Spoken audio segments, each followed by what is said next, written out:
Hello, Billy. Thank you for taking the time and clicking on my YouTube video. I wanted to walk through with you today a brief proposal of why your team doesn't have to suck. First, we have the roster problem. You have two fully reliable players, or I should say had, in Patrick Mahomes and until recently, Saquon Barkley. Combined with two reliably boom or bust players in CeeDee Lamb and Kyle Pitts. When they boom, it's a boom. When they bust, it's a bust. And then you have this category of players who are boom and bust and unreliable, like Josh Jacobs, Julio Jones, and Latavius Murray. Are we going to get even 10 points from them? Who the fuck knows? I sure don't. Then you have your fully unreliable players, like Jalen Waddle, Christian Kirk, Mecole Hardman.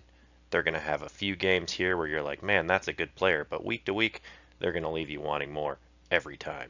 And then everyone else in your roster. That's a category so low, I don't even know how to quantify it. Let's transition to Billy's needs. Right now, you have two key needs, in my opinion.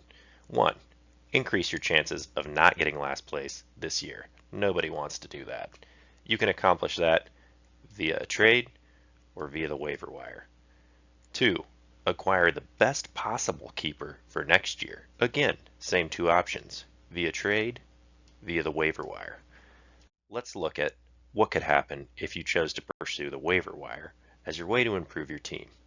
One, the waiver wire is highly competitive. Even if you know exactly who you want to get, you're competing against people like me, Joel, Zach, Colin, maybe Timbo, probably no one else, but there's a lot of fab flying around. There's no guarantee you're going to get that player at the end of the day. And generally, you're dealing with a lot less information on these players. So you're trying to project a season-long performance based off of one injury to a key person or one performance from a key person. And those things have proven time and time again to just not be as cut and dry as we would like them to be. And three, sometimes the waiver wire doesn't have what you need. And in this case, you need quite a bit.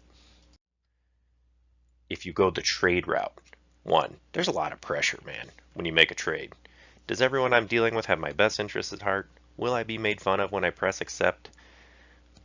Probably, regardless, but you just got to live with what you did and be confident that you made the right moves when you made them. You have to give up assets to receive assets. Sometimes that can feel like you're giving up the only players who you can count on now. And then how can you be sure any trade you make is actually going to make you be better?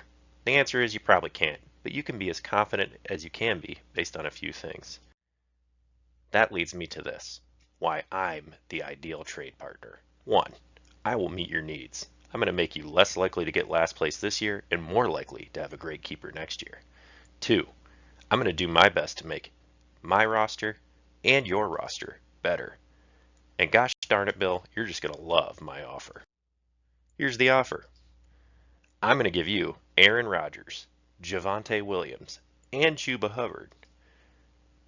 In exchange, you're going to give me Patrick Mahomes and Saquon Barkley.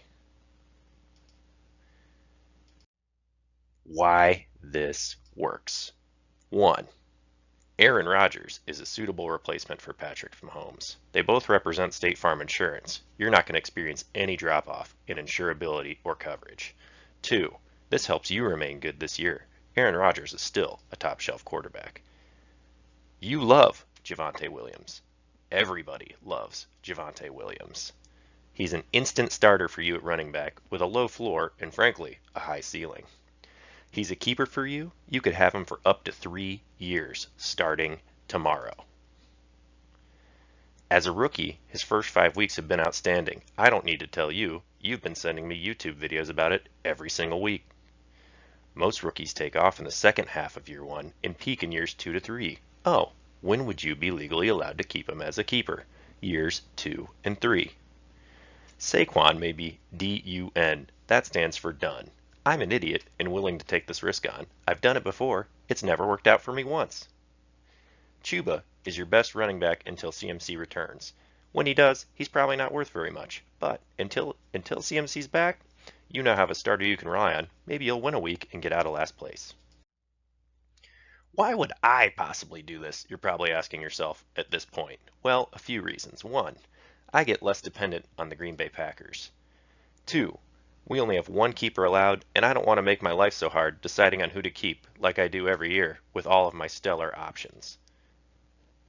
And finally, I have a lot of running backs I can spare. A couple, I want to make you better now, and possibly me later. If Saquon returns, once he's on my roster, we know that's probably not going to happen. Next steps, kindly reply to my numerous texts. And two, let's make this deal already before it's too late for you and your team. Thank you for your time and consideration.